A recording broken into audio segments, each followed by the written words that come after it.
Married 10 years, but he chose his white moonlight. She found love in a younger se, then exposed him.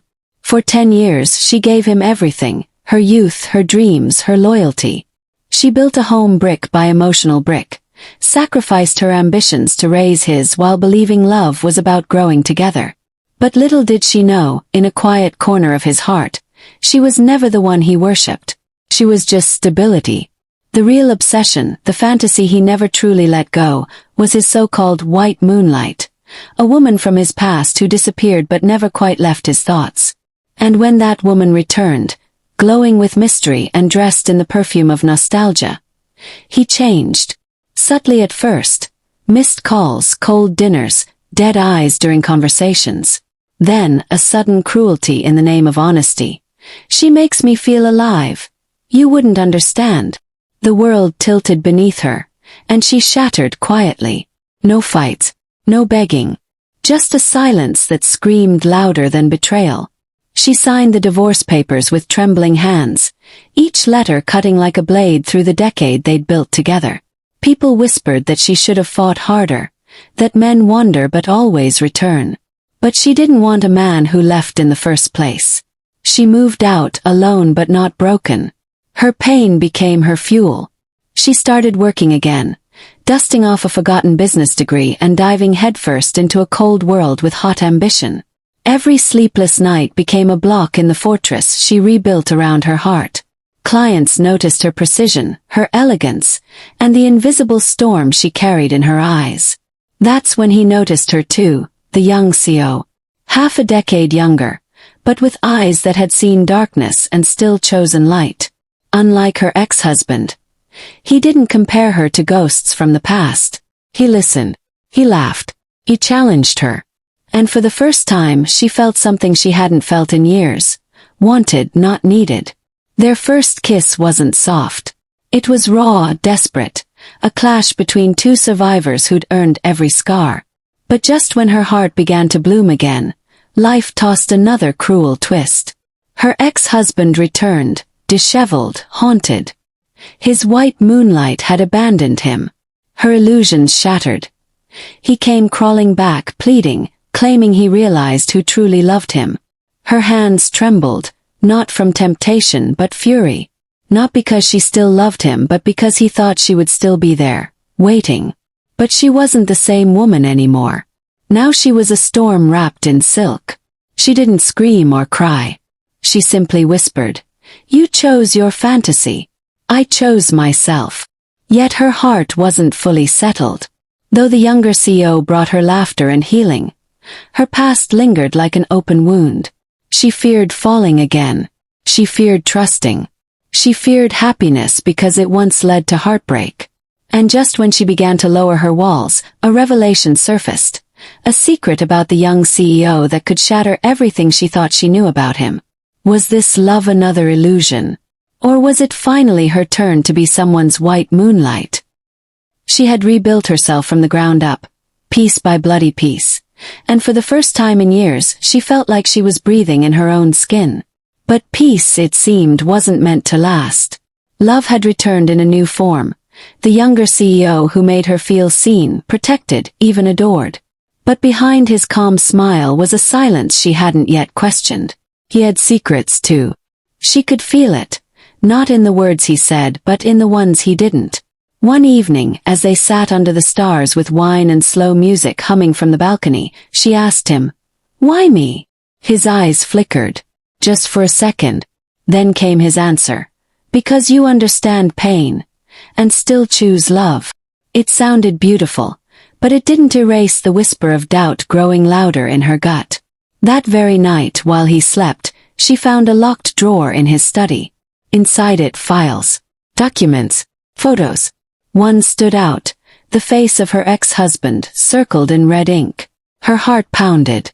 Was this a coincidence? A sick joke? A business connection? She searched deeper and found email exchanges, transcripts of calls. Her life laid out like a case file.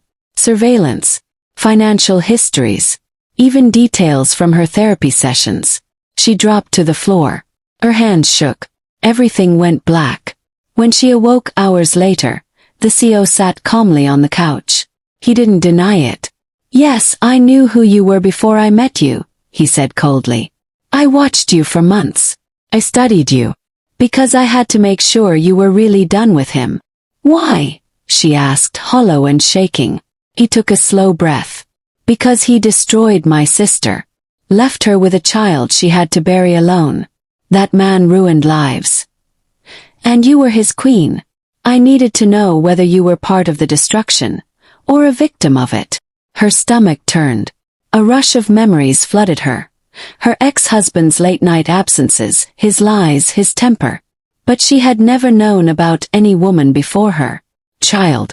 A buried child. The pieces were snapping together faster than her heart could keep up. I thought I loved you, she said, almost as if speaking to herself. But I was just another page in your revenge. No, he said, voice cracking. It started that way. But now, I'd tear the world apart to protect you. She couldn't trust that. Not after everything. Ran. Back to her apartment. Back to the place where she had first felt free. But even in solitude, she found no comfort. Her world was spinning again, and this time the betrayal ran even deeper. It wasn't just about love anymore. It was about identity. About control. About being used again. Days passed. And then came the final blow. She received a call from an unknown number. A woman's voice. Fragile. Cheeky. I'm the white Moonlight, she said. First she hung up. Thought it was a sick prank. But the woman called again, this time leaving a voice note. In it, she confessed everything. How her ex-husband had manipulated her into returning, painted his wife as cold and unloving.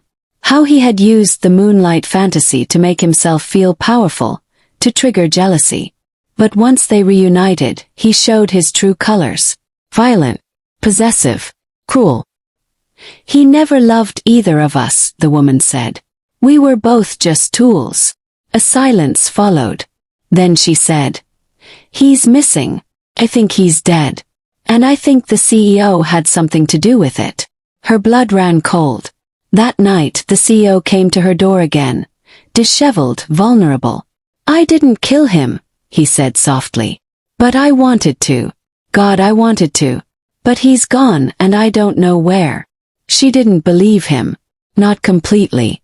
Still she let him in.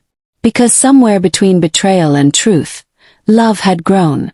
Twisted, imperfect, but real. They sat together side by side in the silence of doubt. He told her everything. How his sister had taken her life after being discarded. How he promised to destroy the man who caused it. How he watched her, thinking she was part of the enemy's empire, only to fall in love with her strength.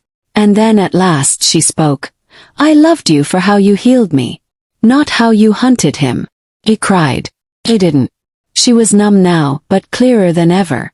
And in that clarity, she made a decision that would change both their lives.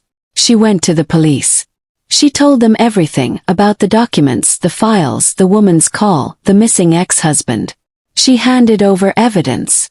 Even if it meant risking her relationship with the CEO. Even if it meant tearing down the fragile trust they had built. Because truth was more important than love soaked in lies. Weeks passed. The body was never found. But a man came forward, a former employee of her ex-husband, confessing to helping him disappear. Fake death. New identity. Runaway to Europe. But the case was closed. No charges. No justice.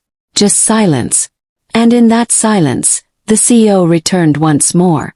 Not with roses, but with a contract. Papers that turned over half his company shares to her. Why? She asked. He said, because you were the only person in my story who never played a role. She didn't sign it. Instead she walked away. Not in pain. Not in hate. But with grace. Because she didn't need another man. She needed herself. And as the sun rose the next morning, she stood alone at the edge of her balcony, coffee in hand, her eyes calm, her lips still, her heart finally at peace. Not because she found love in someone else, but because she had finally found it in herself. The end.